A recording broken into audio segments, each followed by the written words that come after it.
Forget the 1970s. We are staring down global financial crisis 2.0 as gold prepares to hit $10,000 an ounce. Macro experts George Gammon and Luke Gromen, founder of Forest for the Trees, reveal why a hidden credit freeze is about to override inflation, and we have distilled their hours of deep dives into these essential minutes. From the condo market collapse to $500 silver, these AI-powered summaries give you the ultimate edge without the fluff. We start with George Gammon's warning: why $200 oil won't cause stagflation, but something much more dangerous that will freeze the global banking system. Chaos in the Middle East is pushing crude oil prices higher, with some analysts predicting we could see oil hit $200 a barrel. The main issue isn't just supply, it's transportation. Iran has threatened to close the Strait of Hormuz, which would trap a massive amount of global oil supply. So, does this parabolic move mean we're heading back to that 1970s-style oil shock stagflation in 2026? That's the big question George Gammon is answering. He's looking at whether this spike will lead to lasting inflation or a total economic crash. George explains that energy is the economy. It goes into every product, even something as simple as a dry erase marker. He uses a Walmart example. If gas goes from $3 to $10 a gallon, shipping costs for a truckload of goods could jump from $30 to $100. And Walmart passes those costs to the consumer. A $450 shopping trip could suddenly cost $1,500. Exactly. High energy prices act as a massive tax on the average person, but there's a catch regarding aggregate demand. In the 1970s, the M2 money supply grew by over 150%, providing the fuel for sustained inflation. Today, while we had a spike during the survey sickness, money supply growth has been flat since 2022. So if people don't have more money, they can't keep paying those higher prices indefinitely. Precisely. Without money supply growth, high prices eventually lead to a collapse in demand rather than a decade of stagflation. George highlights a new danger: private credit. Big banks like JP Morgan lend to entities like Blue Owl, who then lend to subprime borrowers. It's a way for banks to keep toxic sludge off their books, but if those subprime borrowers blow up, it creates a hole in the lender's balance sheets. So it's like 2008 all over again, just hidden in a different part of the financial system. That's the fear. When those holes appear, banks stop lending, money gets tight, and the credit market freezes up. George argues that the cure for high prices is high prices. When oil spiked in 2008, it crushed aggregate demand. When people can't afford the basics, they stop spending.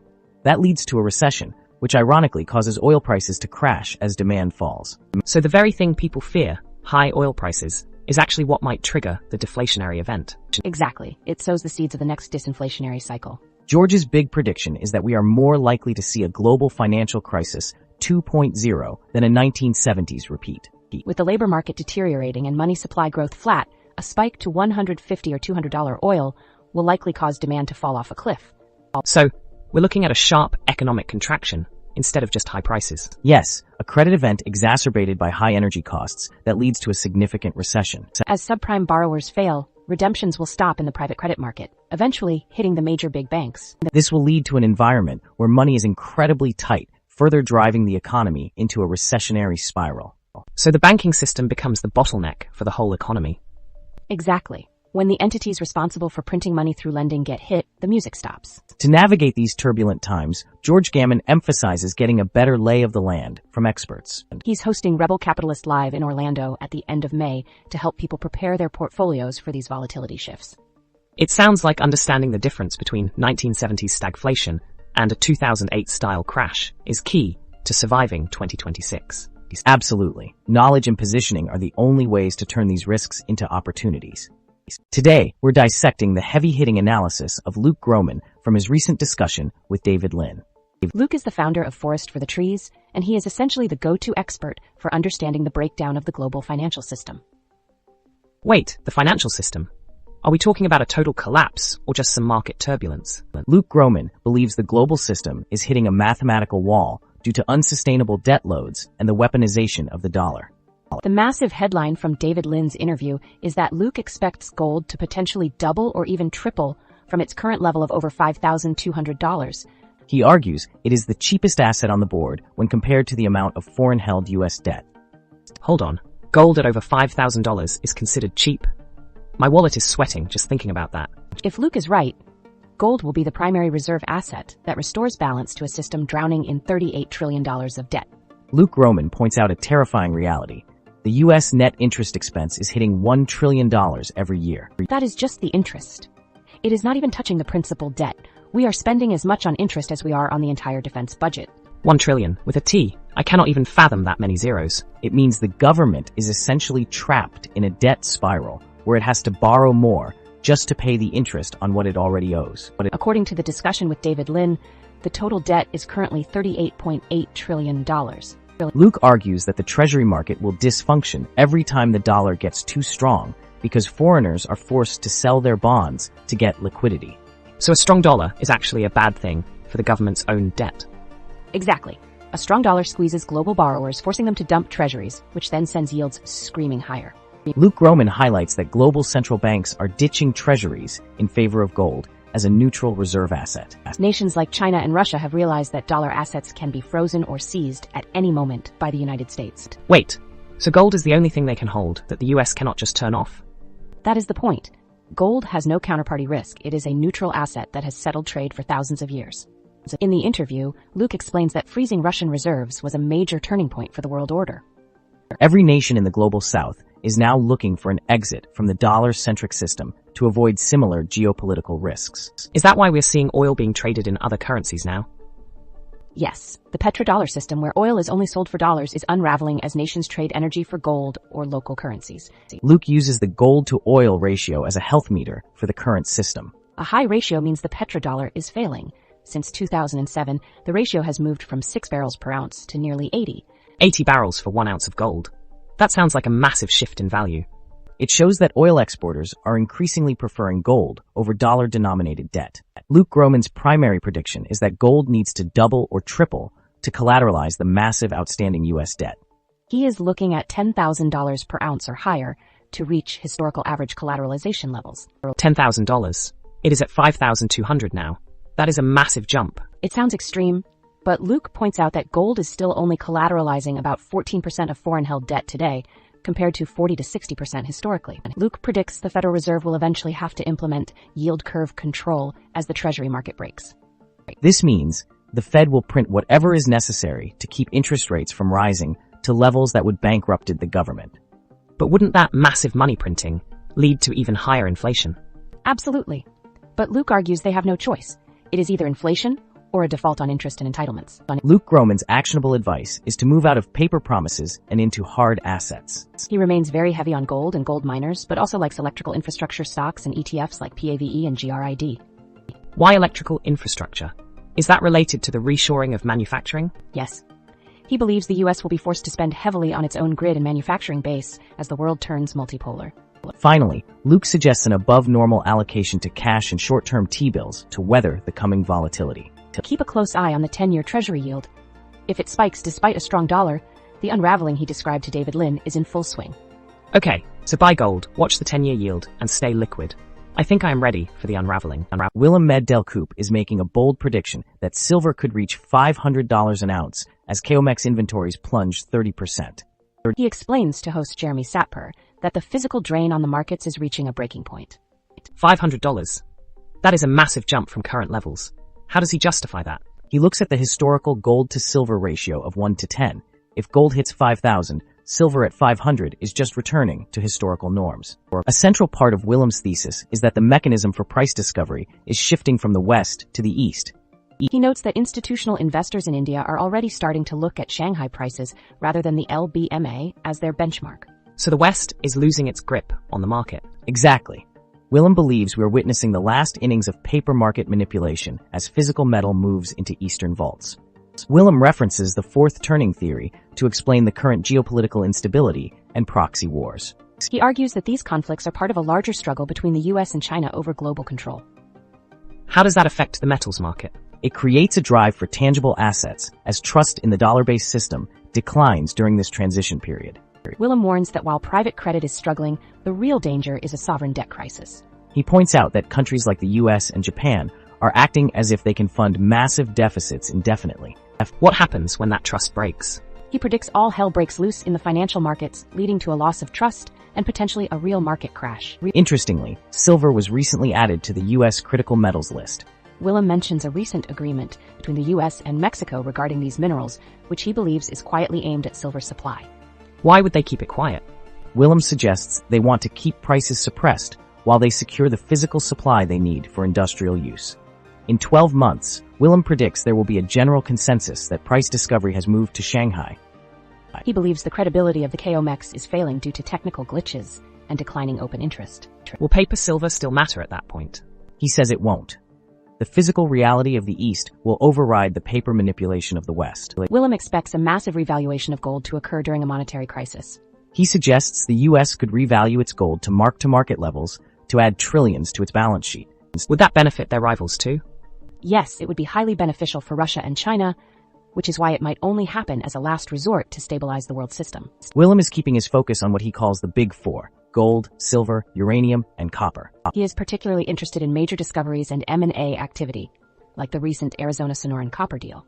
Is he still buying personally? He admitted to buying the recent dip in silver, continuing a strategy he started with his children over 20 years ago. Nick Gerli is sounding the alarm on a condo apocalypse hitting the market in 2026.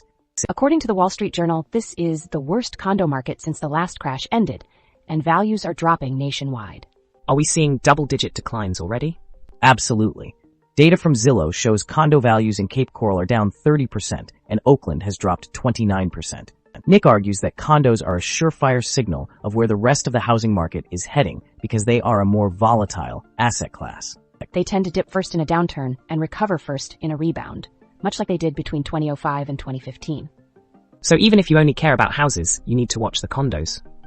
Exactly. They show the cracks in the system before they reach the suburban neighborhoods. A primary driver of this crash is the skyrocketing HOA fees, which in cities like New York and parts of Florida often exceed $1,000 a month. In St. Petersburg, Nick found a listing cut by 75% because the owner faced $1,500 in monthly fees, plus a $300,000 special assessment. Wait, a $300,000 bill on top of the mortgage? Yes, it is forcing owners to sell in distress at massive losses. Condo owners are also getting squeezed by a surge in new apartment construction. In Austin, Texas, apartment rents have dropped 22%, making it harder for condo investors to cover their costs with rental income. So the competition is essentially devaluing the investment potential of the units. Precisely. Why buy a condo with high fees when you can rent a luxury apartment with 3 months of free rent? Nick highlights that cities like Birmingham are extremely bifurcated, with wealth concentrated in specific pockets like Shelby County. To navigate this, he recommends using the Reventure app's long-term growth score, which rates areas from 0 to 100 based on wealth and appreciation metrics. So you can find the gems, even in a down market. That is the goal. For instance, downtown Birmingham has a downward forecast of minus 7.5%, while nearby suburbs remain strong. Nick predicts that eventually, the single-family market will follow the condo market into a correction. Condo values are already down 1.9% year over year, and historically, single-family homes lag behind this trend. Is this a nationwide prediction? He believes the urban cores will lead the way, as inventory and price cuts are already rising in almost every major downtown area. There is a silver lining for enterprising investors. Nick suggests markets like San Francisco and New York might bottom first. San Francisco is seeing an AI boom, and rents are starting to rise again after values dropped 15 to 25%. So 2026 could be the year for a downtown comeback. He thinks some of these locations could tilt toward being undervalued later in 2026.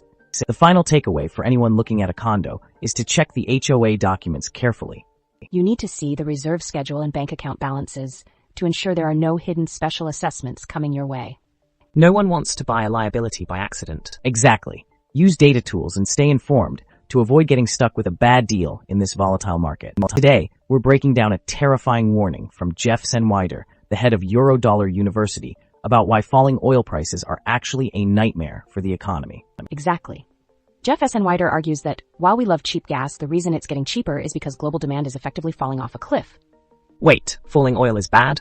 I thought my wallet would be happy about paying less at the pump. It's the ultimate be careful what you wish for. Jeff points out that this isn't a supply win, it's a massive recession signal.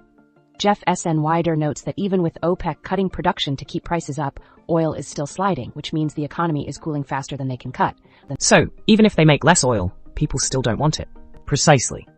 And stick around, because while oil is the immediate fire, Jeff says the real explosion is coming from the hidden plumbing of the global banking system. We'll get into that euro-dollar mess in a minute, But first, let's look at the data Jeff is seeing in the oil curves. Jeff Snider's core thesis is that oil is currently screaming recession because demand destruction is outweighing supply constraints. Right? He's looking at a potential 10% gap in expected demand versus reality. If OPEC can't stop the slide, the soft landing narrative is dead. Wait, 10%? That sounds huge. Is that why my commute is getting slightly cheaper? It is, but Jeff warns that those savings are just a preview of a broader economic slowdown where jobs might be at risk next. He's essentially saying the invisible hand of the market is pulling back hard. Jeff Snider points to the WTI curve shifting into contango as a major red flag. Do you want to explain that jargon for us? In plain English, it means oil for delivery today is cheaper than oil for delivery later. It's a sign that nobody wants the oil right now. So we have too much stuff and nowhere to put it. Like my garage during a spring cleaning? Exactly like that, but with millions of barrels of crude. Jeff says this happens when the global economy stops moving goods. When storage fills up because demand dies, that's when prices really tank. Jeff Snider's signature insight is the euro-dollar system, the hidden network of dollars held outside the US. He argues a massive liquidity shortage in this system is making it impossible for global markets to grow, which kills oil demand. Hold on. If there are fewer dollars, doesn't that make the dollars we have more valuable? Yes, but it also makes it harder for businesses to borrow and trade. It's like a game of musical chairs where the music just stopped. And Jeff thinks we're about to see a lot of people without a seat. Jeff Snider highlights that manufacturing in China and Europe is already in the gutter. Data shows indices are consistently below 50, the line between growth and contraction. China isn't the engine it used to be. Below 50.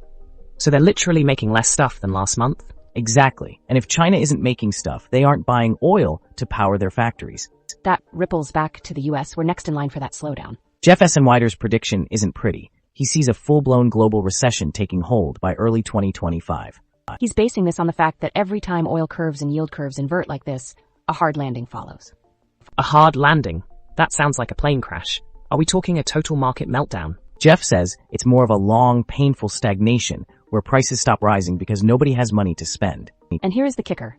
Jeff predicts we'll stop worrying about inflation and start panicking about deflation. Wait, falling prices? Isn't that a good thing for once? Not if it comes with mass layoffs and a collapsing stock market. Jeff thinks the Fed is way behind the curve on this. He says the central bank is fighting yesterday's war while the real threat is already at the gates. Jeff Snider suggests keeping a close eye on the WTI oil futures curve. If that contango deepens, it's time to get defensive. Right? If the price of oil for next month keeps getting higher than the price for today, it means the surplus is growing. So keep an eye on oil futures on my finance app. Got it? And remember, Jeff's analysis says don't trust the soft landing headlines until the oil markets agree. Finally, Jeff says to watch the Treasury yield curve. If it stays inverted while oil drops, the recession is practically guaranteed. It's the double whammy signal Jeff has used to call major downturns before. Check oil, check yields, and maybe keep some extra cash under the mattress. Got it? Maybe just a high-yield savings account for now, but the caution is definitely warranted. First up is Jeff Snider. His core argument revolves around demand destruction. Exactly. Jeff argues that as prices rise, consumers will cut back on spending, leading to a significant economic contraction. So basically, if we stop buying things, that could be a disaster. Yeah, and he believes that contraction is already happening. Now, Nick Gerli takes a different angle, focusing on the condo market. He's looking at the condo sector as a bellwether for economic conditions. If it falters, he suggests we might be in for a more significant downturn. Wait, so if condos go down, we should all worry? Pretty much. A weak condo market could signal trouble for the broader economy. Willem Middelkoop offers a global perspective, arguing that price discovery is shifting east. Yes, and he claims that this transition will impact how we view financial stability and resources globally. So we're saying that as Asia rises, our financial systems could get rocked.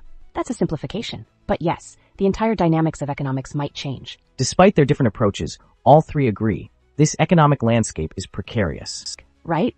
They acknowledge that inflation is a major concern affecting consumers and businesses alike. So it's not just one thing we have to worry about. It's like a giant financial monster. Exactly. Regardless of their focus, inflation is lurking in the background. Both Jeff and Nick emphasize the importance of the real estate market. Yes, especially condos. They see it as a leading indicator of broader economic trends. So if condos struggle, we should all be nervous. Pretty much. They see that as a crucial sign of trouble ahead. Willem and Luke converge on the topic of energy. They both argue that how we handle resources today will determine our economic future. It sounds like we have to rethink everything about energy to stay afloat. That's the overarching point. Energy is central to our economic strategies. Now, onto the disagreements. Jeff stresses immediate demand destruction as the main issue. But Nick counters that the state of the real estate market, particularly condos, will forecast those demand issues. And So Jeff is saying demand is collapsing now, but Nick thinks it's all about what happens in the condo market. Exactly. They see different leading indicators at play. Then we have Willem versus Luke on market influences. Willem argues that the shift towards Eastern markets will dominate financial discussions. But Luke insists that we should be more focused on managing our debt here in the West. So, one thinks it's all about Asia rising, while the other is worried about our fiscal practices. Exactly. Each has a radically different focus on what the real threat is. Lastly, there's a timeline disagreement. Jeff views inflation as an urgent, immediate threat. Contrarily, Willem thinks we're looking at a longer-term, slow-moving issue as market dynamics shift. So one's in crisis mode and the other's more like, let's watch and see. Exactly. Their different perspectives on timing lead to very different strategies. If you've enjoyed the contrasting insights from our experts, make sure to hit that like button. Subscribe for more in-depth analysis so you don't miss any crucial updates. Honestly, this video was packed with knowledge. I learned so much. Thanks for joining us today. Stay tuned for more expert breakdowns coming your way.